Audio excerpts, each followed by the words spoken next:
Bonjour à tous, on se retrouve aujourd'hui pour la review du chapitre 524 de Fairy Tail. Avant cela, au niveau des news de la semaine, on a appris que cet arc Alvarez est bien le dernier arc de Fairy Tail. Mais la question est, jusqu'à quand va-t-il durer?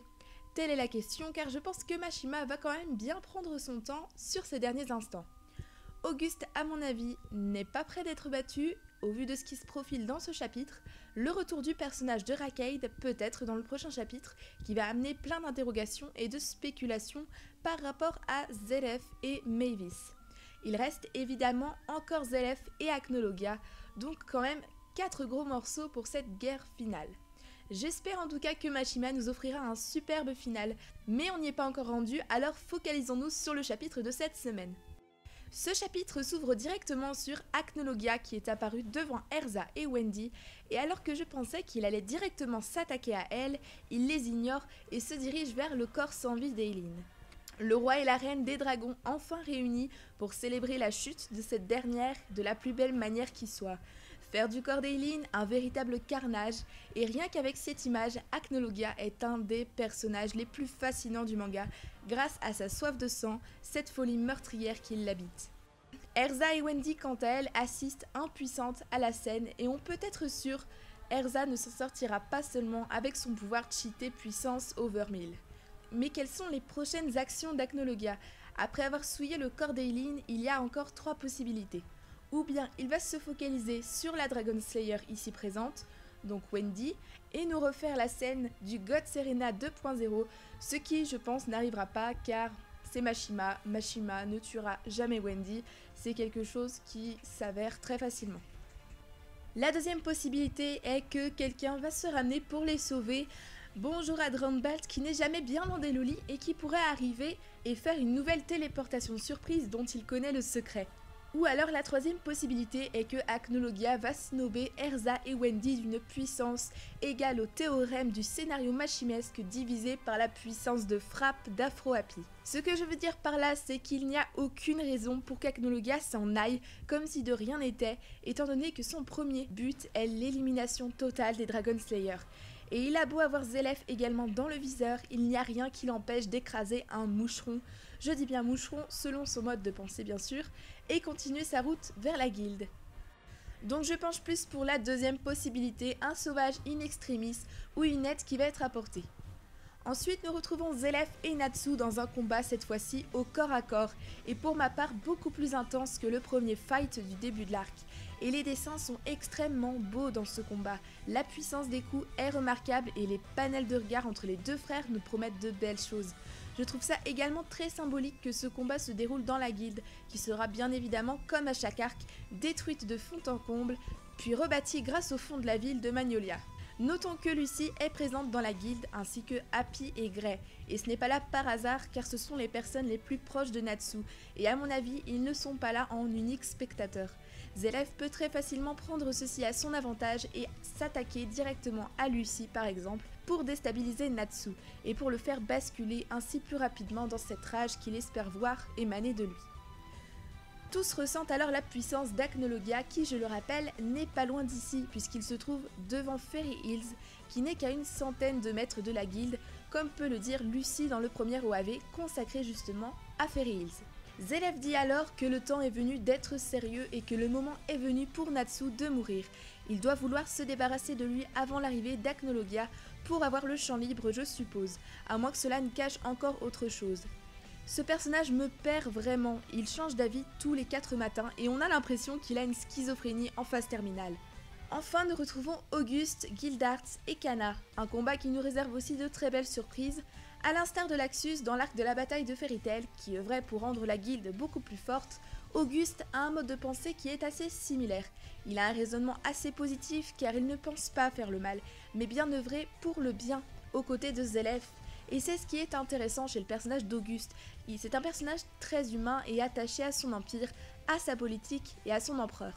Ce n'est pas un personnage qui lâchera Zelef comme a pu le faire Brandish par exemple, ou qui agira selon son propre gré comme Eileen. Il dit même que même s'il est le seul à comprendre les intentions de l'empereur, il lui restera fidèle quoi qu'il en coûte. Kana répond à ça toute l'importance de la famille et des amis, et rappelle que cette guerre a aussi coûté la vie à beaucoup de personnes. C'est un peu le principe d'une guerre, mais bon. Et nous ressort le fameux Fairy Glitter, l'une des 3 magies de Fairy Tail, après Fairylock et Fairy Sphere. Et cette magie semble quand même être la moins puissante des 3. A la base, Fairy Glitter est une magie qui est censée rivaliser avec Fairylock.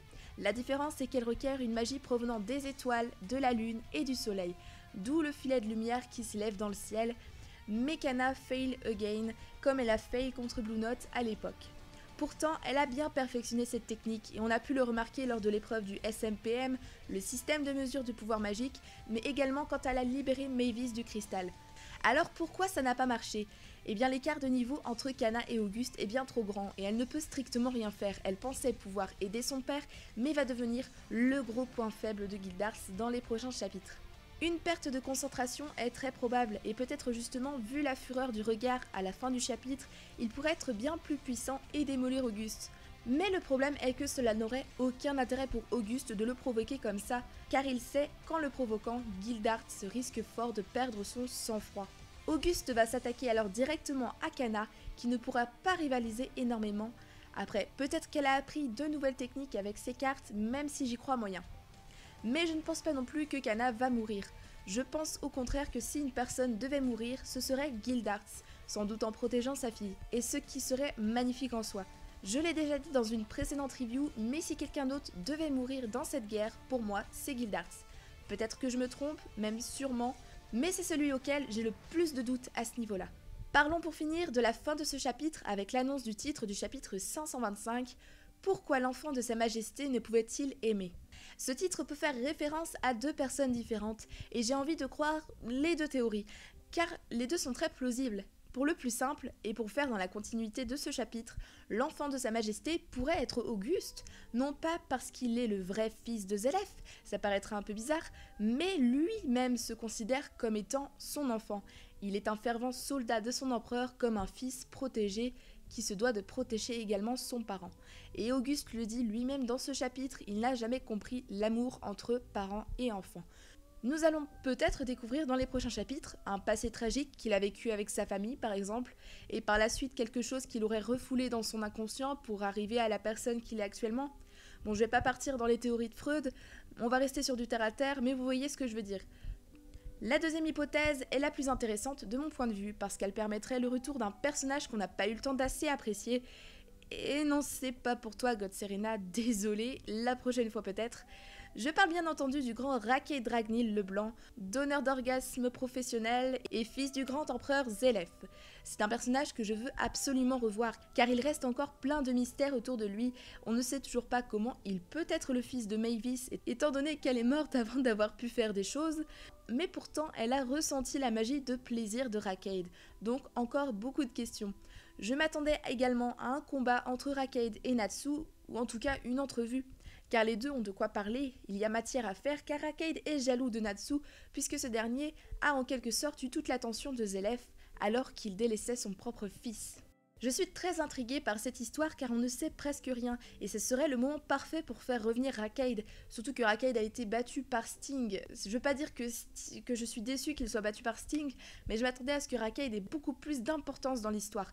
Déjà qu'il est un personnage très charismatique, on nous l'a présenté comme étant surpuissant et vraiment important.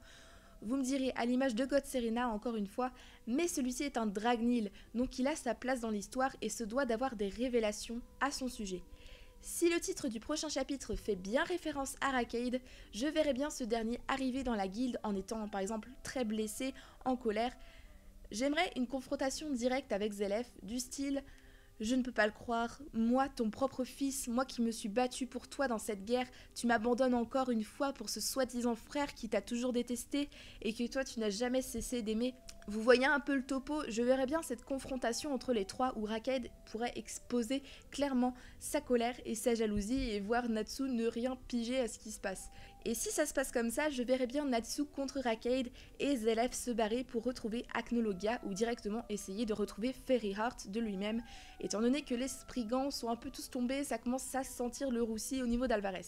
Voilà les théories pour le chapitre, dites-moi laquelle vous semble la plus probable. J'ai peur que Mashima nous troll et nous ramène par Rakei, du coup je me fais peut-être un peu trop d'espoir, mais j'essaie d'y croire parce que Rakei a quand même un énorme potentiel à exploiter. Et voilà, c'est tout pour cette semaine, j'espère que vous aurez apprécié ma vidéo et n'hésitez pas à laisser votre avis en commentaire. À la prochaine, salut!